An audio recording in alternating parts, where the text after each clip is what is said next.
I woke up to Clara humming in the kitchen. "Morning, love." "Coffee," she called, her voice light, but I sensed that undercurrent, something unspoken. "Yeah, thanks," I muttered, rubbing my eyes. Helen, my mother-in-law, was already there, flipping through the morning paper. "Michael," she said without looking up, "did you fix that leak in the sink yesterday?" "I tried," I said, keeping my tone even. "The pipe's stubborn, but I'll call a plumber if it's necessary."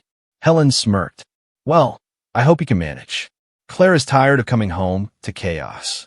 I forced a smile, but my stomach twisted. I had fixed the sink before, and it worked fine until last night. "I'll make sure it's done properly," I said. Clara glanced at me, eyes apologetic. "Mom, he's fine." "Really?" Helen waved her off. "I'm just saying, I like things neat." Later, on my way to work, Jason called. "Hey, Mike, you sound off this morning. Everything okay?" "I don't know," I admitted, gripping the steering wheel. "Clara's mom, she's always, I don't know, critical. Makes me feel like nothing I do is enough." Jason laughed softly. "Yeah, Ellen's a piece of work. But don't let her get in your head. Focus on yourself, man. You're not wrong for living your life your way." "Easy for you to say," I muttered. "She practically runs my life." "Then set boundaries," Jason said firmly. "You don't have to tolerate passive-aggressive comments. Clara might not see it yet, but trust me, you're not alone." At work, I tried to shake it off. My team needed me focused, but my thoughts kept drifting. Helen's words gnawed at me. "Hey, Michael," a colleague greeted. "Big weekend plans?" "Just dinner with family," I replied, smiling faintly. I didn't mention Helen's morning critiques. On the subway, I remembered a text from Clara. "Don't let her ruin your day. I love you." I stared at it and felt a small flicker of warmth. But the unease lingered. That evening, we had dinner at our apartment. Helen critiqued the food. "Too much salt. You know, Michael, people notice these things." Clara quickly said, "Mom, it's fine." "Really?" I try to keep calm. "I'll adjust next time," I said, cutting the meat more carefully. Helen leaned back, smiling faintly. "I just want what's best for Clara. Don't take it personally." "I don't," I said, though my hand shook slightly. After dinner, I found a quiet corner and texted Jason. "She's unbearable tonight." Jason replied immediately, "Breathe. Don't react. Watch, listen, survive. You got this." I laughed quietly. Survive. That word stuck in my mind, oddly comforting. Later, as I washed the dishes, Helen came behind me. "Michael, I hope you're thinking about your career. Clara deserves stability, not some fleeting dream you chase." I swallowed hard. "I am. I promise." She nodded, satisfied. "Good. Just don't forget who's watching." I wanted to snap, to tell her I was more than her opinions. But I didn't. Instead, I turned to Clara, who gave me a reassuring smile. "We'll get through this," it seemed to say. As I finally climbed into bed that night, I felt exhausted, not from work, but from pretending everything was fine. I loved Clara with all my heart, but Helen's eyes, her words, they left marks I couldn't ignore. I knew this was just the beginning. Somehow, I had to navigate a life where the person closest to me could be my greatest obstacle. And I had a sinking feeling that surviving Helen was going to be harder than anything else I'd faced. I was pouring coffee at our small kitchen table when Helen appeared behind me. "Michael, do you really think a desk job suits you?" she asked, tone almost sweet but sharp enough to sting. I like my work," I said cautiously, trying not to let irritation show. "Liking it isn't enough. Clara deserves someone ambitious, someone who can provide more than a paycheck." Clara glanced at me, but said nothing. Her silence felt heavier than words. "I provide enough," I muttered, gripping my mug tighter. Helen smiled faintly. "Enough isn't always enough. You know, my family worked hard to make things comfortable. It's a shame you didn't get the same guidance." I wanted to argue, but I forced a calm tone. "I have my own path. It's different, but it works." "Different isn't always better," she said, shaking her head. "I just want what's best for Clara. That's all." Later, during dinner, Helen leaned forward. "Michael, tell me honestly, how much of your past do you share with Clara?" What do you mean?" I asked, my voice catching slightly. "Oh, come on. Surely you've hidden things. Everyone hides things. Family secrets, failures, bad decisions. She should know what she's getting into." Clara glanced at me nervously. Mom, stop. You're embarrassing him. I felt my face flush. I'm not embarrassed, I said firmly, though my stomach churned. Helen's eyes sparkled. Good. Just remember, honesty is important in marriage. Secrets can ruin trust. I nodded, trying to stay composed. Of course. After dinner, I walked to the corner cafe down the street. The bell chimed softly as I entered, and Sarah looked up from the counter. You look like you could use a break, she said quietly. I forced a small laugh. Yeah, it's been one of those nights.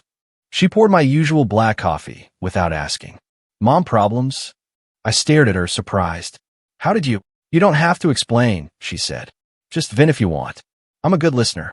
I hesitated, then shrugged. Helen's critical. She makes Clara doubt me. And sometimes I doubt myself. Makes me feel small. Sarah nodded sympathetically. I see it. But don't let her shape who you are. You know your worth. I sighed. I know, but it's hard. Clara doesn't always see it either. I'm stuck between wanting to fight and wanting to avoid conflict. Maybe start small, Sarah suggested. Stand your ground once. See what happens. Her words lingered as I walked home, looping in my mind like a mantra. Stand your ground, stand your ground. That night, Helen lingered in the living room while I tried to read. Michael, do you really think Clara can trust you completely? What do you mean? I asked, my voice tense. Just think about it. Everyone has secrets. Everyone makes mistakes. She should be prepared for the real you. I froze, feeling the weight of her gaze. I've never lied to her, I said quietly. I hope not, she said, voice soft but sharp. Because deception has a way of coming out. Sometimes when it's least expected. Clara shifted uncomfortably on the couch. Mom, please. Stop. Helen looked at her daughter with mild annoyance. I just want her to be careful. That's all. You know, Michael, the world is full of men who aren't trustworthy. I'd hate for Clara to suffer because of... I cut her off, voice tight. I'm not one of them. Helen's smile didn't reach her eyes. We'll see. Later, in the quiet of my bedroom, I ran my hands over the diary on my nightstand. I hadn't written yet, but the pages called to me. I thought of Sarah's words and wondered if I could survive Helen's constant scrutiny without breaking, or without losing Clara in the process. The cracks in the facade were widening, and I realized I wasn't ready for what came next. But I had to be. Somehow, I had to endure Helen and hope I didn't lose everything I love in the process.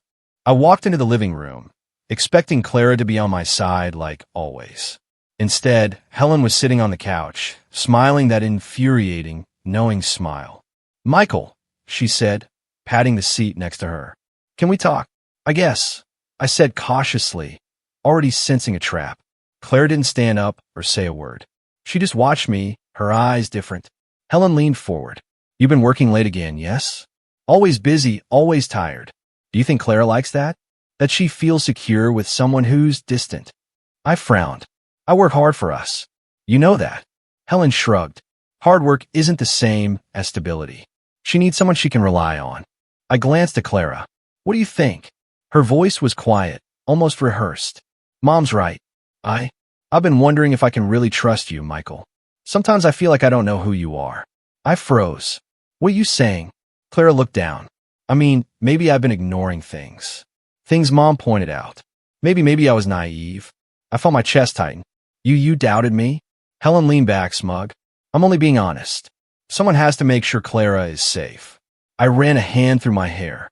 After everything, you side with her over me? Clara didn't answer. The silence stung worse than any words. Later that night, I found myself alone in our bedroom, staring at the diary. I flipped it open, scanning old entries, trying to find clarity. That's when I noticed it. Small text messages on Clara's phone, messages from Helen. Little nudges, questions about my past, hints that made Clara second-guess me. She'd been manipulated. I slammed the diary shut, heart racing. I can't believe this, I muttered. The next day at work, I spilled coffee on the client's files. Michael, watch it, my colleague snapped. I'm sorry, I said, grabbing papers frantically. Jason came over. You okay, man? You look like hell. I'm fine, I lied, though my hands were shaking. It's nothing. He frowned. It's never nothing. Something's eating you. What happened with Clara? I clenched my jaw. She sided with Helen. Said she doubts me. I don't know how to fix it. Jason's eyes softened. I told you, you're not alone. But maybe it's time to stop trying to please everyone and think about what you want. That night, walking home, I slipped on the wet sidewalk, hitting my elbow hard on the curb. Pain shot up my arm, and for a moment, I saw myself sprawled on the pavement, broken. Great, I muttered, limping home. Even gravity's against me. I stared at the ceiling later, sleepless, replaying Clara's words. She doubts me. Those 4 words cut deeper than any argument. I realized how fragile my life had become. Work, love, trust, they were all crumbling, and I hadn't noticed until it was too late. Then, unexpectedly, Daniel appeared. Michael, he said, leaning against my doorway. Long time. Daniel, what are you doing here? I asked, surprised and wary. I heard about, well, your personal struggles, he said casually. Clara, Ellen, messy situation. People underestimate you, don't they? I narrowed my eyes. What do you want? Daniel smirked. Nothing. Just opportunities are everywhere if you have the guts. Sometimes revenge isn't ugly. It's necessary. Revenge. I echoed, heart thudding. Not violent, he said, shrugging, but subtle, strategic. You know things now. You can use them. I shook my head. I don't know if I could do that. He leaned closer, voice low. Could you live knowing they got away with it? Knowing they broke everything you loved? I swallowed hard, thinking of Clara's eyes, Helen's smug face, my spilled coffee, my scraped elbow. My life felt like a spiral I couldn't stop. Think about it, Daniel said, straightening. You have a choice. You can stay broken or fight back. After he left, I sat alone, staring at the darkened street outside my window. Betrayal wasn't just a word anymore. It was a weight pressing on my chest, whispering that I'd been blind, naive, trusting the wrong people. I touched the diary. I didn't write yet, but the pages seemed to pulse with urgency. I had to decide, survive, or strike. And for the first time in days, I felt something flicker inside me. Anger, determination, a plan forming quietly, dangerously. Betrayal had found me. Now it was my turn to find a way forward. I didn't answer Jason's text that week. Hey, Mike, want to grab lunch? I ignored it. Everything okay? Ignored again. I couldn't risk someone siding with Helen, not even Jason. I paced my apartment, staring at the walls. I trusted them all. I muttered to myself. I can't trust anyone now. Clara passed by, and I barely looked up. Michael, can we talk? She asked softly. Not now, I said, voice flat. She stopped, worried. Please, you're shutting me out. I need space, I said, closing the door behind me. Later, I picked up my diary, flipping it open. Maybe writing will make sense of this, I whispered. I wrote about Helen, about Clara, about the crushing weight of betrayal. Michael, Daniel's voice was in my head, almost like he was there. Use what you know. Don't just take it. Turn around. She'll underestimate you. I paused, pen hovering. I don't know if I should. Is it really revenge if it hurts me too? Daniel's words echoed anyway. You can control it. You're smarter than she is. That night, Helen sat at the dinner table, smiling. Michael, you seem distracted. Was your day stressful? It was fine, I said, keeping my tone neutral. Fine, she repeated, leaning forward. You looked exhausted when I called you yesterday. Are you hiding something from Clara? I froze. Hiding something? Don't lie. Secrets have a way of coming out. People notice when you avoid them. Clara tried to intervene. Mom, stop. He's tired. Let him be. Helen ignored her. I just want honesty. Is there something he's not telling me? I clenched my fork. No, I've said everything. She said, smiling coldly. Maybe Clara will find out soon enough. I felt the color drain from my face. Humiliation clawed at me. You can't say things like that. Oh, I can, she said lightly. It's your life. I just care enough to point it out. After dinner, I locked myself in the bedroom and wrote again. She's testing me, trying to break me. I whispered to the diary. I can't. I won't let her win. Daniel's words slipped into my thoughts again. Use what you know. I imagined ways to expose her, small ways at first. Nothing illegal. But the thought of her shock, her losing control, it made my pulse quicken. I remembered happier days with Clara, laughter in the kitchen, late night talks on the balcony. Every memory now tasted bitter. Were any of those real? I muttered, tears stinging. The next day, Helen called while I was at work. Michael, I hope you're not slacking. Clara deserves someone competent, not someone weak. I'm doing my job, I said, teeth gritting. Good. Just remember who's watching. I notice everything. After I hung up, my hands shook. I couldn't tell anyone. Not Jason, not Clara, not yet. At the cafe, Sarah noticed me immediately. You look like hell, she said quietly. You could say that, I admitted. Helen, she's relentless. Clara, I don't know anymore. Sarah frowned. You can't let her control you. But you also can't let this consume you. I feel like I'm already consumed, I said. That night, I tried to sleep, but every sound in the apartment made me tense. The creak of the floorboards, Clara moving around, even the wind outside. I imagined Helen watching, judging. I whispered to the diary, my pen scratching across the page. I need a plan. Not out of hatred, but survival. I won't crumble. I can't crumble. I imagined telling Daniel no. But the thought of him watching from the shadows, smirking, knowing I had options, it thrilled me in a twisted way. I pressed the diary to my chest. I can do this, I whispered. I will endure, and I'll prove she misjudged me. For the first time in days, I felt the darkness start to shift. Anger mixed with resolve, pain mixed with clarity. And I knew, without a doubt, that falling into darkness wasn't the end. It was the beginning. I stared at the ceiling that morning and realized I couldn't keep reacting. Helen's words, Clara's doubts, they couldn't control me anymore. I whispered to myself, not today, not ever again.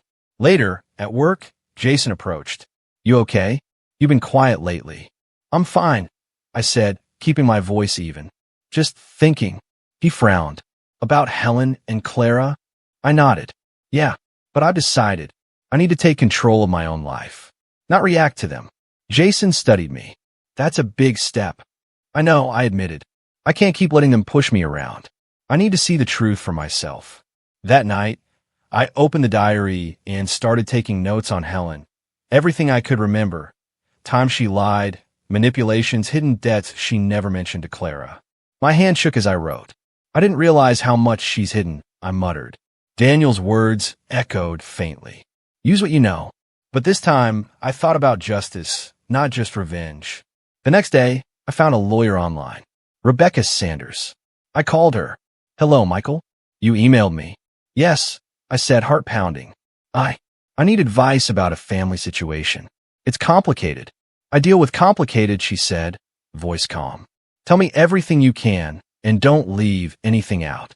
I hesitated, then poured out what I knew about Helen. Debts, hidden manipulations, lies to Clara, even her attempts to humiliate me at family dinners. Rebecca listened carefully. This is serious. But if you handle it strategically, you can protect yourself and Clara without overstepping the law. I exhaled slowly. I don't want to destroy anyone. I just want clarity and fairness. Good, she said. That's the difference between justice and revenge. I'll guide you through this. After hanging up, I felt a flicker of hope. Maybe I can do this, I whispered. A few days later, I saw Helen at a small gathering with friends. She told a story about me, twisting facts, claiming I had mismanaged money she supposedly lent me. I listened silently, taking mental notes. Later, I cornered one of her friends, Mr. Thompson. Did Helen really say that? I asked quietly. He frowned. Yeah, but it sounded off. I wasn't sure if she was joking. I have proof, I said, feeling a surge of confidence. I just wanted you to know the truth. He looked at me, surprised. Okay. Thanks for telling me. That small acknowledgement felt huge. I realized it was the first time I'd regained control without confrontation, without anger clouding my actions. Back home, Clara approached me hesitantly. Michael, I don't know what's happening with Mom, but you seem different. I'm trying, I said softly.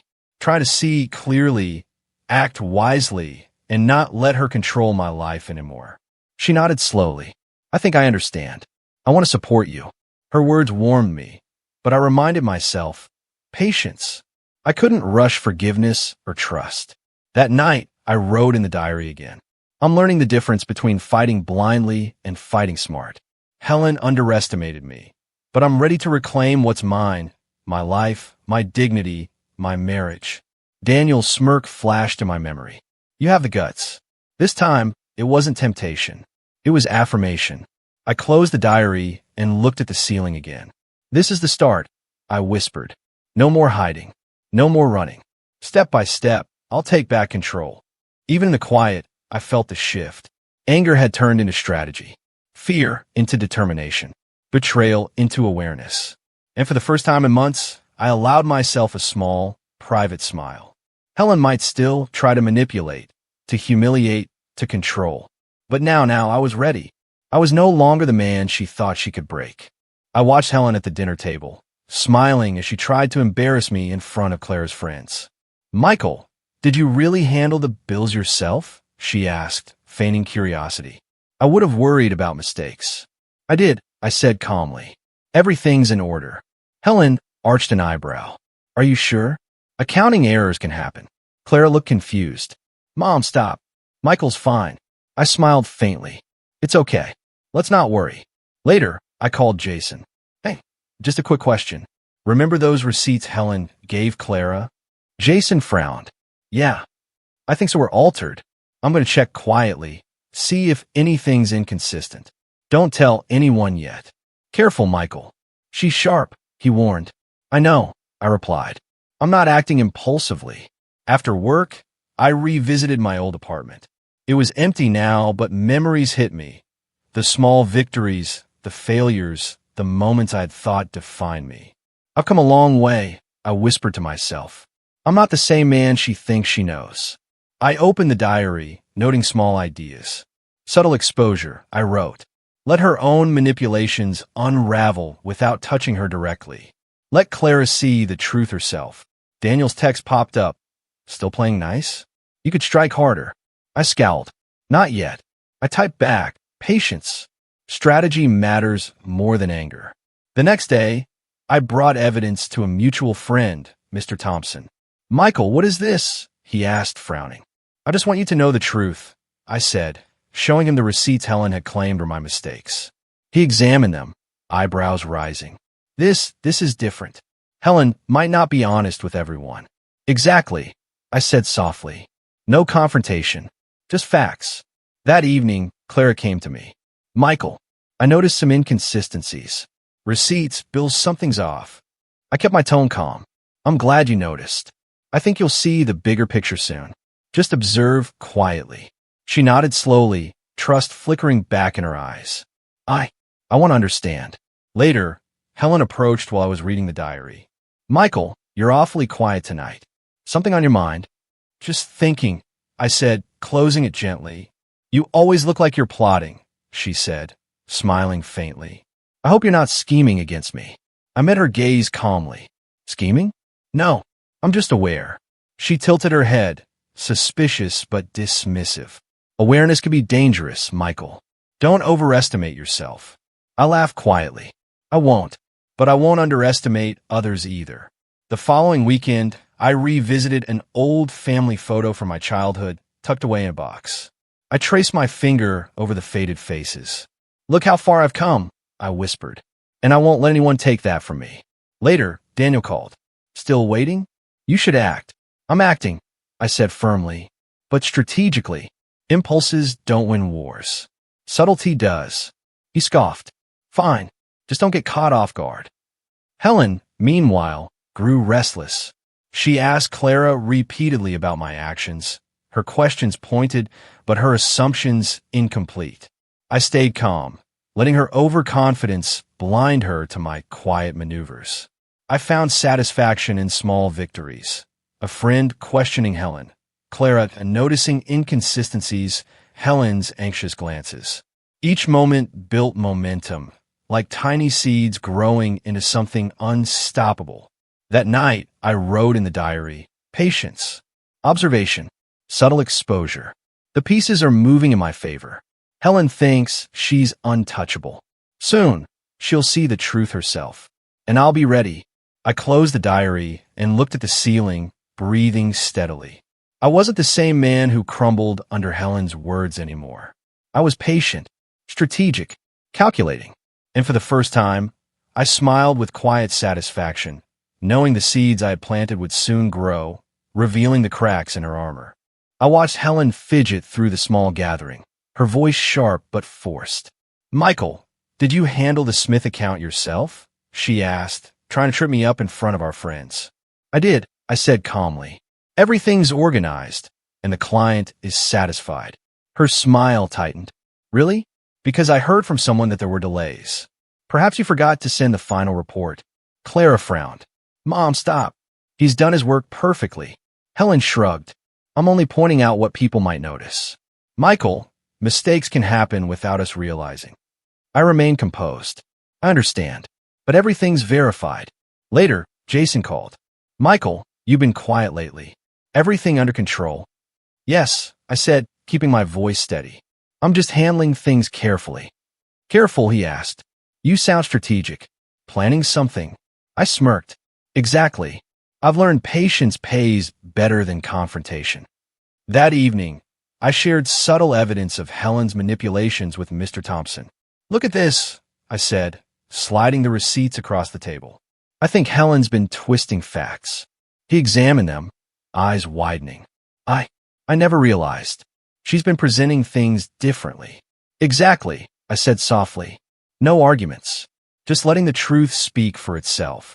Clara noticed too. "Michael, some of the things Mom said, I'm starting to question them." "Good," I replied gently. "Observe. Decide for yourself." She nodded slowly, conflicted. I don't know how to feel. Mom raised me to trust her." "I know," I said, "but now you see both sides. That's important." That night, Daniel called. "You're still holding back. You could strike harder. Show her you're not to be underestimated." "I'm not reckless," I said firmly. "I'm letting her mistakes reveal themselves. Impulses aren't my tool anymore." "Suit yourself," he said, exasperated. "But don't wait too long." I close my diary and review my notes. Every word Helen spoke, every subtle jab I recorded. Each observation was a piece of her psychology, her arrogance, her overconfidence, her belief that I would crumble. I whispered to myself, "She underestimates me, and that's her weakness." The following morning, Helen cornered Clara. "I hope Michael's been keeping up with his responsibilities. I wouldn't want him to disappoint you." Clara hesitated, brow furrowed. "Mom, I've noticed some inconsistencies. Things don't add up." Helen's eyes narrowed. "Inconsistencies?" "Yes," Clara said quietly. "Receipts, accounts, even your stories. I'm not sure I understand everything anymore." I stood behind her calm. Clara's noticing. Carefully, not accusing, observing. Helen's lips pressed into a thin line. She didn't panic yet, but tension flickered in her eyes. Later, I met Jason for coffee. "You're doing it," he said. Subtle, patient, effective. "I'm reclaiming my life," I said. "One small victory at a time. No chaos, no anger, just clarity." Jason nodded. "You've changed. I mean, you're in control now." I smiled faintly. "It's only beginning." Helen thinks she's untouchable.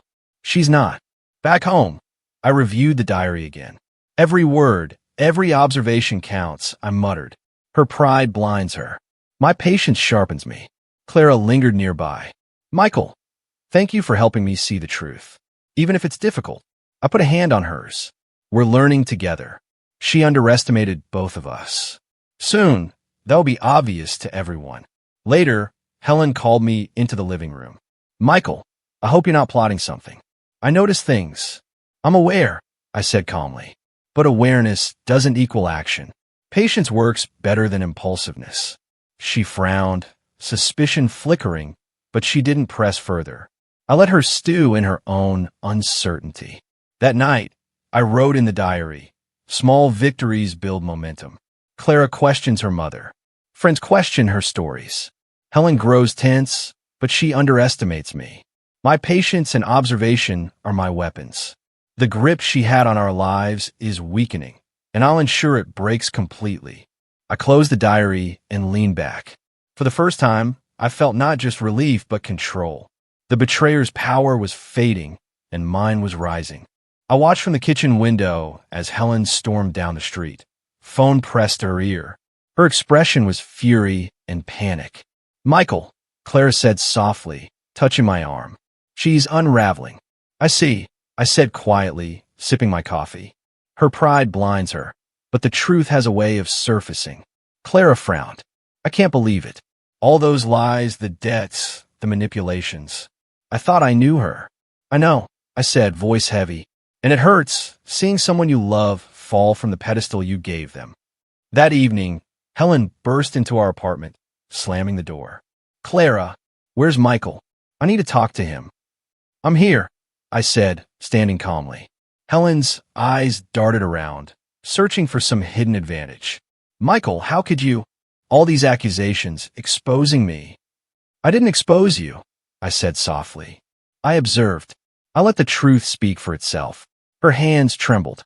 "Truth? You think you're clever, but you've gone too far. You've humiliated me." "I didn't humiliate you," I said. "You humiliated yourself. Every lie, every manipulation, it's all here." I tapped the diary discreetly, where I had recorded her actions. Clara stepped forward, voice shaking. "Mom, I see it now. Everything you said, it wasn't entirely true. You've been lying." Helen turned to Clara, eyes wild. You don't understand. I was protecting you." "Protecting me?" Clara's voice cracked. "By making me distrust the man I love? By twisting everything he did? I did what I thought was best." Helen yelled, tears in her eyes. I remained calm. "And look where it got you. Friends questioning your words. Finances in disarray. Respect lost. That's the consequence of pride." Helen's face paled, but she refused to step back. You planned all this? You were aware." "I've been aware from the start," I said firmly. "Every subtle dig, every story you twisted. I watched, I recorded, I waited." Helen's hands fell to her sides. For the first time, I saw genuine fear.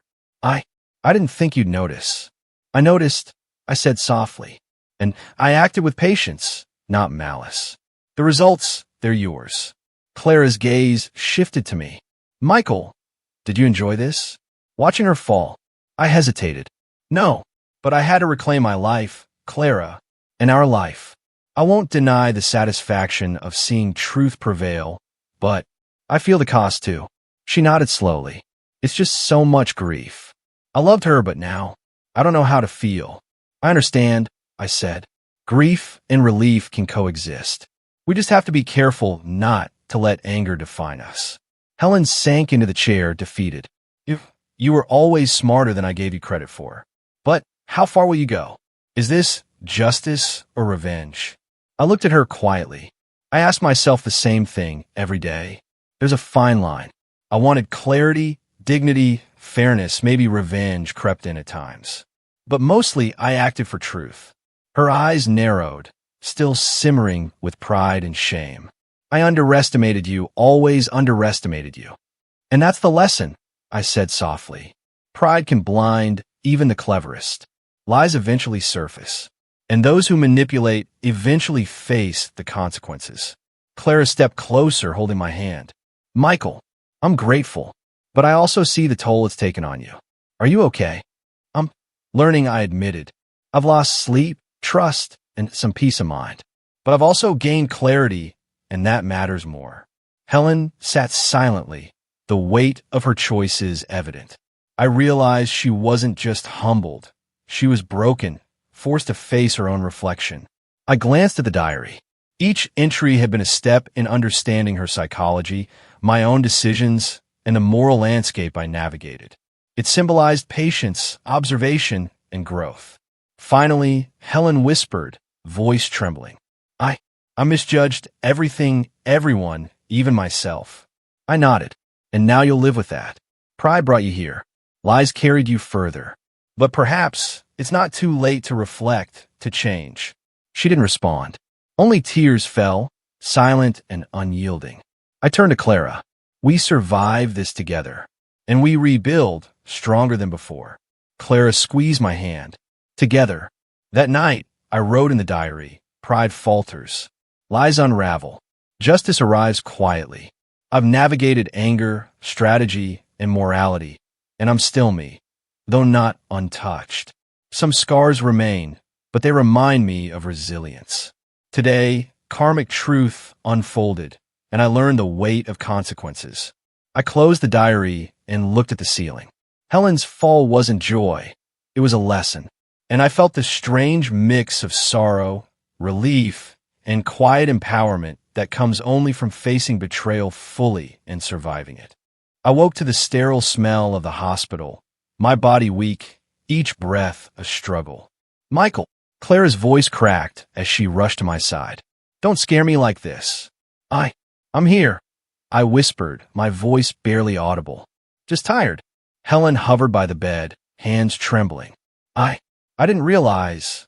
"You never understood before," I said faintly, managing a small smile.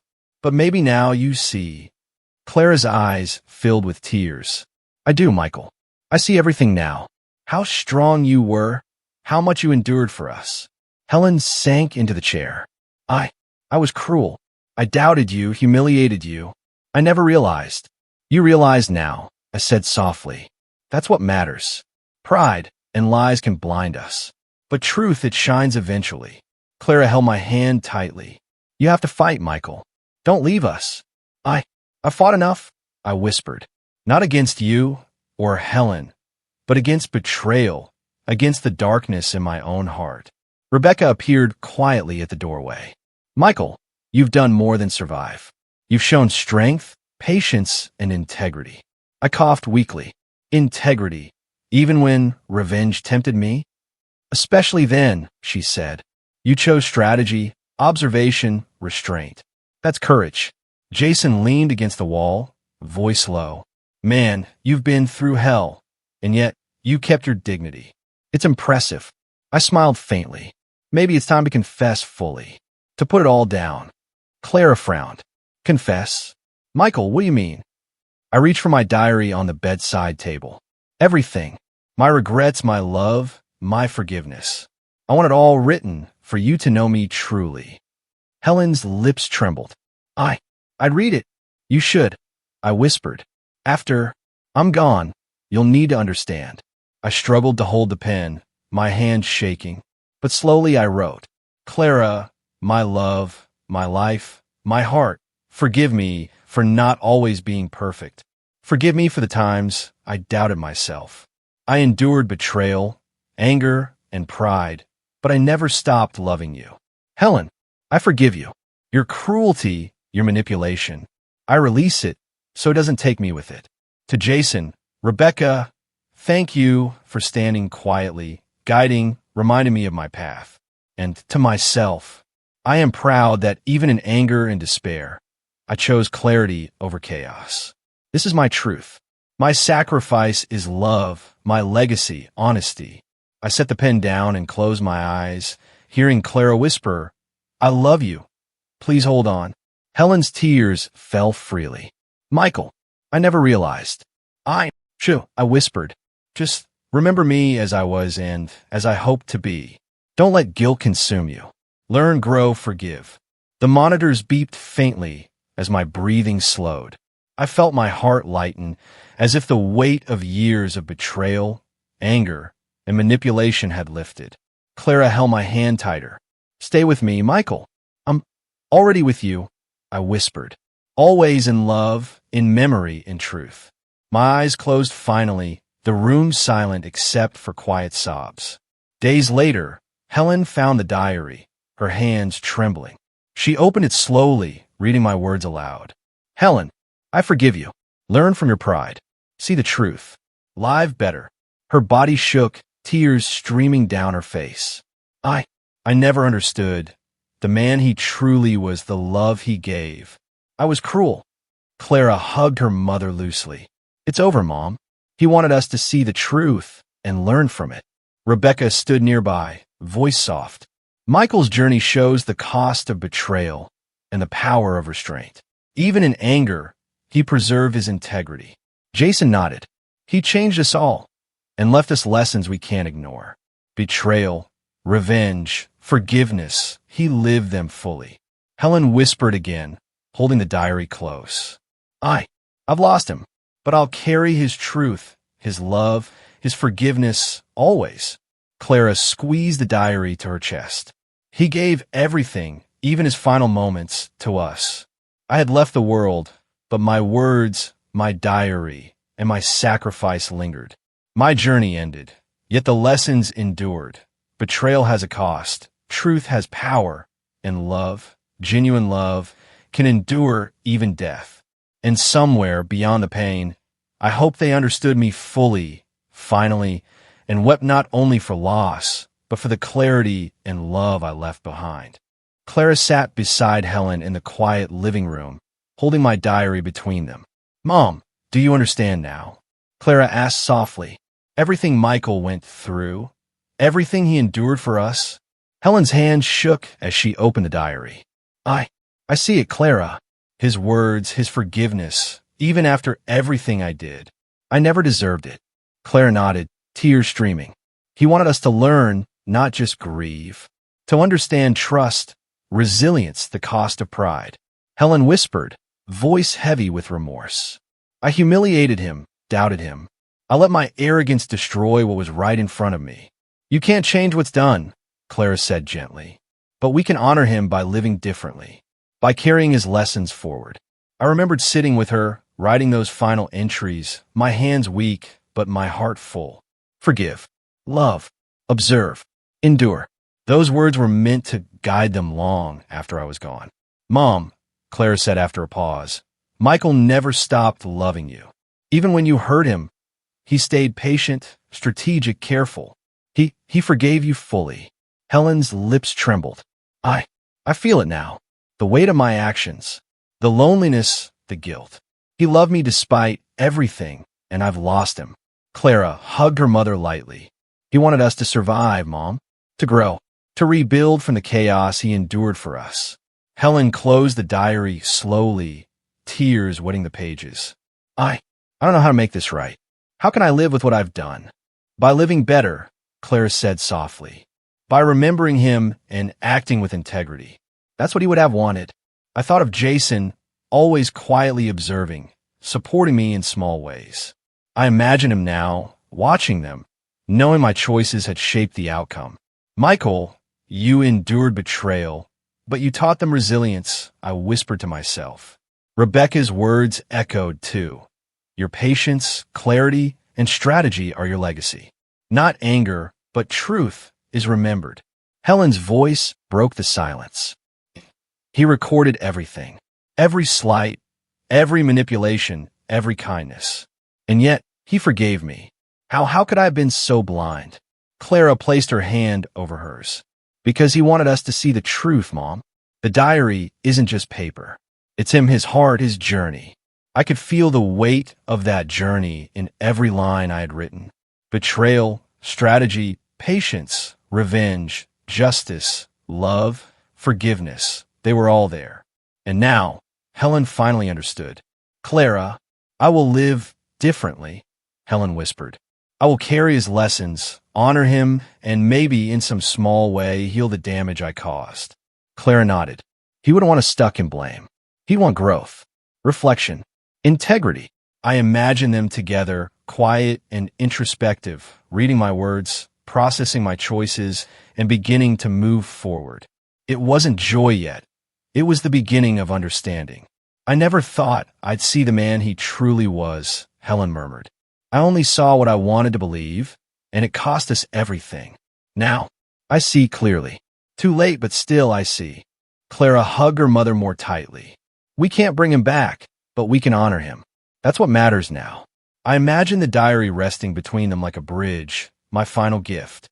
Not revenge, not anger, but truth, love, and the lessons of patience, observation, and moral strength. Helen's voice broke again. He forgave me. He loved me, even when I didn't deserve it. I'll carry this forever." Clara nodded, holding the diary close. "We will, every day. His legacy isn't just memory. It's how we live, how we trust, how we endure." I smiled faintly, even from beyond. My journey ended, but my lessons remained. Betrayal, justice, love, and forgiveness. all woven together in quiet, poetic justice. The room was silent, heavy with grief, yet alive with reflection. Pain lingered, but so did growth. And somewhere, in the stillness, I felt my purpose fulfilled.